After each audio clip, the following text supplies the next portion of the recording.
ನಮಸ್ಕಾರ ಕಣ್ರಿ ಎಲ್ಲರಿಗೂ. ಜೀವನದಲ್ಲಿ ಪ್ರತಿಯೊಬ್ಬರಿಗೂ ಕನಸುಗಳಿರ್ತವೆ. ಆ ಕನಸುಗಳನ್ನ ನನಸು ಮಾಡಿಕೊಳ್ಳೋಕೆ ಧೈರ್ಯ, ಶ್ರಮ ಮತ್ತು ನಂಬಿಕೆ ತುಂಬ ಮುಖ್ಯ. ಸಣ್ಣ ಹೆಜ್ಜೆಯಿಂದ ದೊಡ್ಡ ಪ್ರಯಾಣ ಆರಂಭವಾಗುತ್ತೆ. ಯಾವ ಕೆಲಸ ಸಣ್ಣದಲ್ಲ, ಯಾವ ಕೆಲಸನೂ ದೊಡ್ಡದು ಅಲ್ಲ.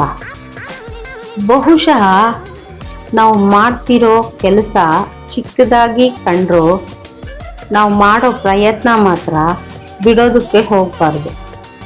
ಯಾಕೆಂದರೆ ನಮ್ಮ ಶ್ರಮನೇ ನಮ್ಮ ಶಕ್ತಿ. ನಮ್ಮ ಶ್ರಮದ ಬಗ್ಗೆ ನಮಗೆ ನಂಬಿಕೆ ಇದ್ದರೆ ಸಾಕು, ಬೇರೆಯವರ ಅನುಮತಿ ಏನು ಬೇಕಿಲ್ಲ. ಪ್ರತಿಯೊಂದು ಪ್ರಯತ್ನವು ಯಶಸ್ಸಿನ ಹಾದಿಯ ಮೊದಲ ಮೆಟ್ಟಿಲು. ಪ್ರತಿದಿನವೂ ಕಷ್ಟಪಟ್ಟು ಕೆಲಸ ಮಾಡಿದ್ರೆ ನಾಳೆ ಅದರಿಂದ ಬರುವ ಫಲ ದೊಡ್ಡದು.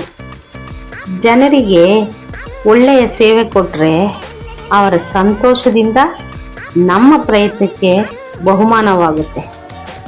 ನಾವೆಲ್ಲರೂ ನಮ್ಮ ಕನಸುಗಳನ್ನು ಬೆಳೆಸೋಕೆ, ನಮ್ಮ ಕುಟುಂಬಕ್ಕೆ ಒಳ್ಳೆಯ ಭವಿಷ್ಯ ಕಟ್ಟೋಕೆ ಶ್ರಮಿಸ್ತೇವೆ. ಆದ್ದರಿಂದ ಜೀವನದಲ್ಲಿ ಯಾವಾಗಲೂ ಹಿಂಜರಿಬೇಡ.